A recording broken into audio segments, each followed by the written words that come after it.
Welcome to Prolumnus. Today, let's look at foiling.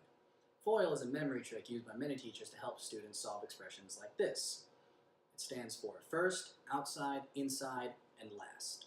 You can represent that by taking the first two terms, multiplying together the outer two terms, the inner two terms, and then the last two terms. If you add all of those together, you get your answer. Now this method works excellently for solving small problems like this. However, if you wanted to solve something a little bit longer, say this, you would have a little bit more difficulty. You could still do it. Split this into two squares and perform FOIL on each. That will give you two expressions, each with three terms. FOIL doesn't work great for each of these, but you can still figure it out. You can probably imagine it's a little bit more difficult. But the problem that arises is that one question has quickly turned into three problems. So in order to reduce the tediousness of foiling, there is actually another method that once you learn it can make even these things a breeze. That tool for us is Pascal's triangle. Maybe you've gone over it in class. If not, we can derive it fairly easily from scratch here. So you're going to start with a 1. Move it down diagonally left and diagonally right into these places.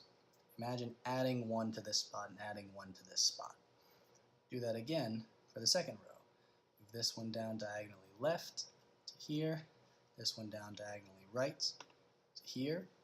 Move each of them down diagonally inwards and add them together, you get 2.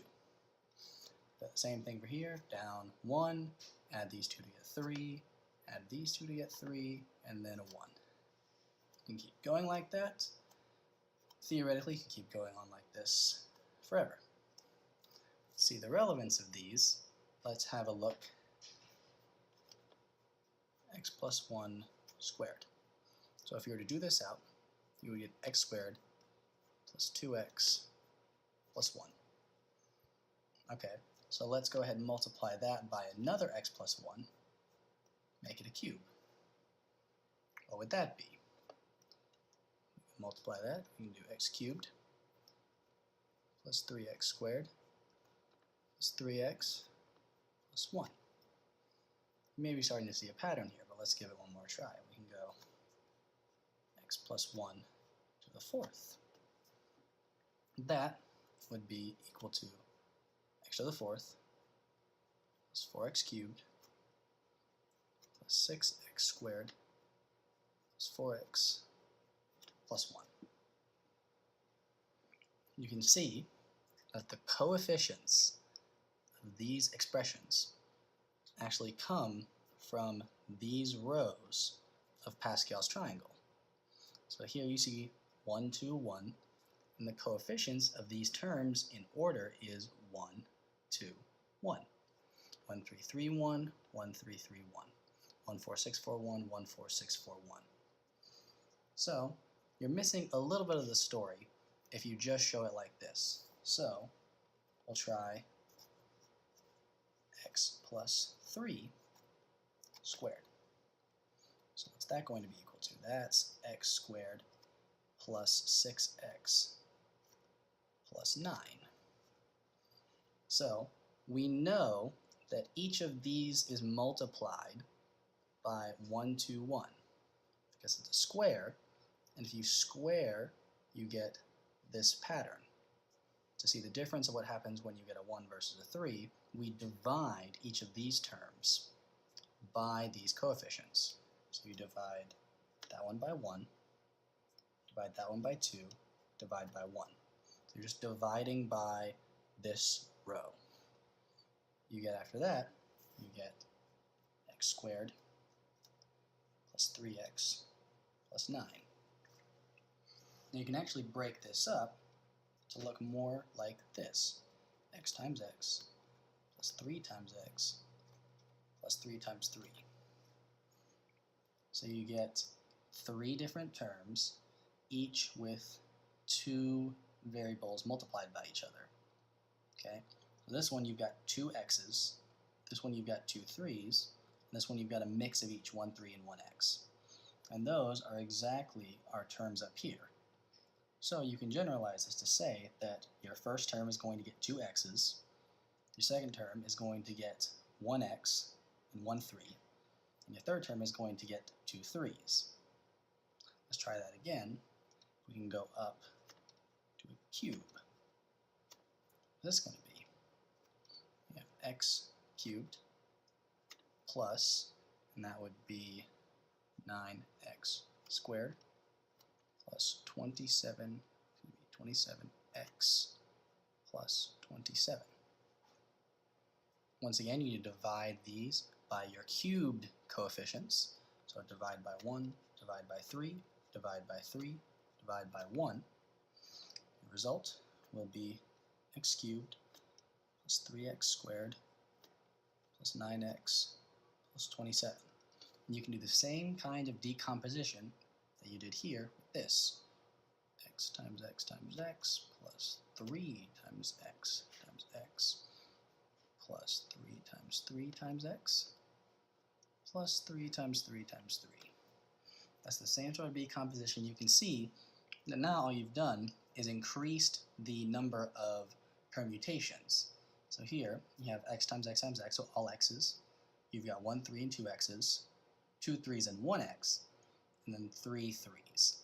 So these are all the different combinations of these two terms, which is actually why Pascal's triangle shows up, because Pascal's triangle is actually used in the subject of combinatorics. We may make a video on that in the future to explain a little bit more in depth.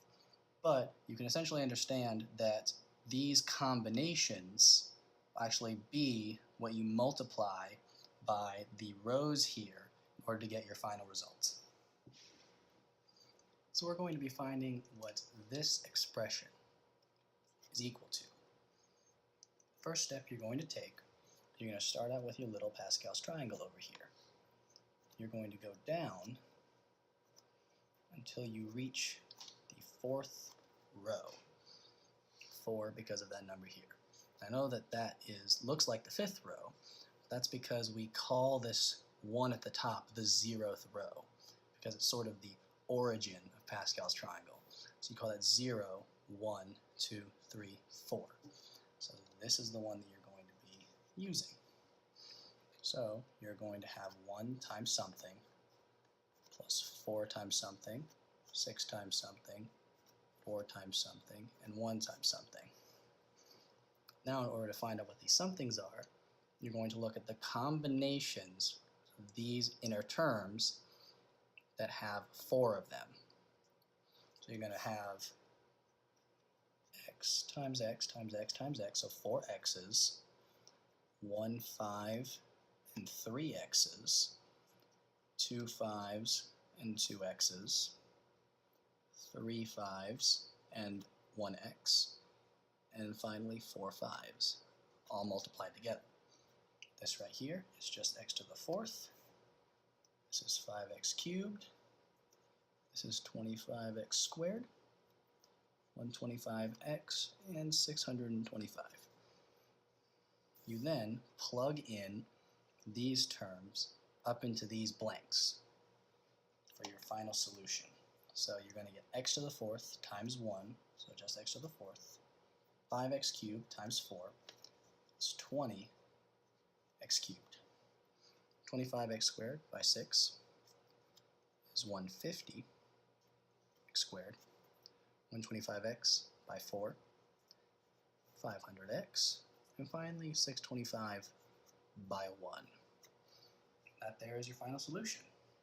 And that is 10 times faster than if you were to write this out as 4 multiples of x plus 5 and FOIL all the way through. As you can see, binomial expansion is a very powerful tool, and we hope it helps you in some of your calculations. Though, it's only just a start. There are numerous advantageous tricks to help you with your understanding and your learning. We hope to post videos on those interspersed with some other longer series, such as physics, calculus, and linear algebra.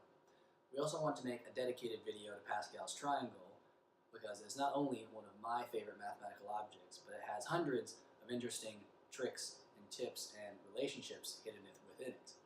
If any of that sounds interesting to you, please consider subscribing and look out for future videos like this and more. For any questions you may have or topics you'd like us to cover, let us know in the comments. Thanks for watching. Hope to see you next time.